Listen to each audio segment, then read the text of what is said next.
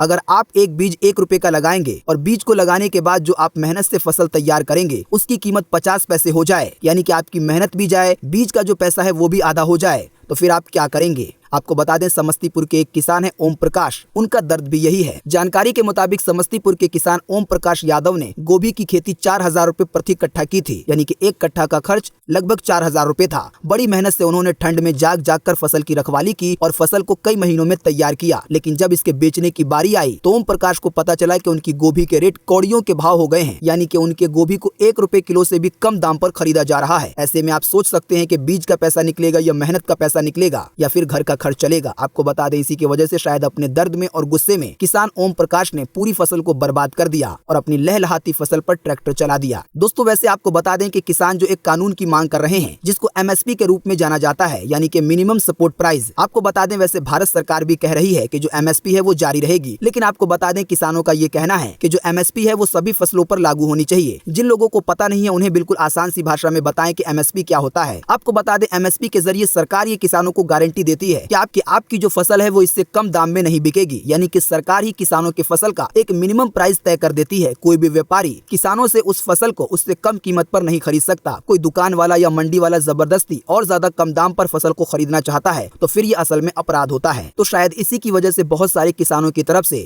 MSP को लागू करने की बात की जा रही है, वो भी पूरे देश में। लेकिन आपको बता दें, ये भी बात सच है कि भारत सरकार से और भी कुछ किसान संगठन मिले हैं जिन्होंने ये भी कहा है कि ये कानून सही है, इसको ना हटाया जाए। तो इसी की वजह से अब ये मामला बहुत ज्यादा पेचीदा हो गया है। जानकारी के मुताबिक कुछ राज्य के किसान संगठन कह रहे हैं कि कानून को रहने दिया जाए, तो कुछ किसान संगठनों की तरफ से बड़ा आंदोलन किया जा रहा है। बात करेंगे आज के अगले बड़े खबर की, तो पाकिस्तान में महंगाई की मार से आवाम हुई परेशान। अदरक का भाव बाजारों में पहुंचा 1000 रुपए किलो। जी हां, पाकिस्तान में सब्जियों की कीमत आसमान को छू रही है। आपको बता दें, पाकिस्तान में कई ऐसी चीजें हैं जो कि भारत से बहुत ज्यादा महंगी हैं। आपको बता दें, इमरान खान की पूर्व पत्नी रेहम खान ने एक पाकिस्तानी न्यूज चैनल का वीडियो ट्वीट करते हुए बताया है कि रावलपिंडी बाजार में 1 किलो अदरक के लिए लोगों को 1000 रुपए देने पड़ रहे हैं। शिमला मिर्च की कीमत 200 रुपए किलो है। दोस्तों, अगर बात करें भारत में अदरक के दाम की, तो भारत में अभी आपको 1 किलो अदरक लगभग 32 से 40 रुपए के बीच में मिल जाएगा। ऑनलाइन ग्रोसरी सप्लाई करने वाली कंपनी बिग बास्केट की वेबसाइट पर 250 ग्राम अदरक का दाम मात्र 8 रुपए दिखाया जा रहा है। तो आप सोच सकते हैं कि अदरक का दाम कहीं पर 1000 रुपए किलो है तो कहीं पर मात्र 32 रुपए किलो है। लेकिन साथ ही में हम आपको ये भी जानकारी दे दें कि अगर आपके पास भारत का मात्र 500 रुपए है तो वो पाकिस्तान में जाने के बाद 1000 रुपए हो जाएगा। यानी पाकिस्तान के मुकाबले में जो भारत की करेंसी है वो बहुत ज्यादा मजबूत है। दोस्तों, अगली खबर के बारे में बताने से पहले आपके लिए एक बड़ा सर्वे और एक बड़ा सवाल। दोस्तों, आप हमें इसी वीडियो के नीचे कमेंट बॉक्स में कमेंट करके बताएं कि पूरी दुनिया में ऐसा कौन सा देश है जहां पर भारत का 1 रुपए लगभग 500 रुपए बन जाता है। जी हां, आपने बिल्कुल सही सुना। अगर आपके पास भारत का मात्र 1 रुपए है, अगर आप उस देश में जाएंगे तो वहां पर भारत का 1 रुपए 500 रुपए से भी ज्यादा बन जाएगा, जो वहां की करेंसी है उस रूप में। तो आप इसी वीडियो के नीचे कमेंट बॉक्स में कमेंट करके बताएं उस कंट्री का नाम। कैसी ऐसी कौन सी कंट्री है जहां पर भारत का 1 रुपए बन जाता है 500 रुपए से भी ज्यादा। बाकी अगर आप इस सवाल का जवाब नहीं जानते हैं तो इस सवाल के जवाब को जानने के लिए हम आपको इसी वीडियो के नीचे डिस्क्रिप्शन में एक लिंक दे रहे हैं। आप उस पर क्लिक करके उस कंट्री का नाम जान पाएंगे जहां पर भारत का 1 रुपए वहां की करेंसी में 500 रुपए से भी ज्यादा हो जाता है। दोस्तों इसके अलावा इसी वीडियो के नीचे डिस्क्रिप्शन में हम आपको एक और लिंक देंगे जिस पर जब आप क्लिक करेंगे तो आप इस वाले आर्टिकल पर आ जाएंगे जो कि पीटीआर न्यूज का है। जाने अपने शहरों के गैस के दाम के नाम से जब आप इस बटन पर क्लिक करेंगे तो आपके सामने ये पेज खुल जाएगा। यहाँ पर सबसे पहले आपको अपना स्टेट सेलेक्ट करना है कि आप दिल्ली, बिहार, पंजाब कहाँ रहते हैं। फिर आपको अपना शहर सेलेक्ट करना है। उसके बाद नीचे आपको एजेंसी का नाम सेलेक्ट करना है। आप इसको कोई भी सिलेक्ट कर सकते हैं। इतना करने के बाद आप जैसे ही सर्च के बटन पर क्लिक करेंगे तो आपके शहर में, आपके स्टेट में गैस सिलेंडर का दाम जो भी चल रहा होगा, चाहे वो कमर्शियल गैस सिलेंडर हो, घरेलू गैस सिलेंडर हो, बिना सब्सिडी वाला गैस सिलेंडर हो, सभी गैस सिलेंडरों के ताजा भाव आपको दिखा दिए जाएंगे। दोस्तों इसके अलावा हम आपको इसी वीडियो के नीचे डिस्क्रिप्शन में एक और लिंक देंगे जिसके जरिए आप, भारत सरकार ने जो एक नया ऐप लॉन्च किया है पेमेंट को लेकर जिसका नाम है डाक पे, तो आप उस ऐप को डाउनलोड कर पाएंगे। साथ ही में इस ऐप के बारे में अधिक जानकारी भी प्राप्त कर पाएंगे जो हम आपको लिंक देंगे उसके द्वारा। दोस्तों इसी वीडियो के नीचे डिस्क्रिप्शन में हम आपको एक और लिंक देंगे जिस पर आप क्लिक करके उस दुखी किसान का वीडियो देख पाएंगे जिसने अपने पूरे गोभी की फसल पर ट्रैक्टर दौड़ा दिया। अगली खबर के बारे में बताने से पहले हम आपको बता दें कि इस वीडियो को हम यहीं पर खत्म कर रहे हैं, लेकिन आज की बहुत सारी महत्वपूर्ण और सरकारी खबरें अभी भी बाकी हैं। वीडियो बहुत ज्यादा लंबा हो रहा है इसीलिए हमने इसका पार्ट 2 बना दिया है। इस वीडियो के पार्ट 2 का लिंक आपको इसी वीडियो के नीचे डिस्क्रिप्शन में मिल जाएगा, तो आप उस लिंक द्वारा इस मुख्य समाचार का पार्ट 2 देख पाएंगे। इसके अलावा आज के मुख्य समाचार के पार्ट 2 का ऑप्शन आपकी स्क्रीन पर भी आ गया होगा,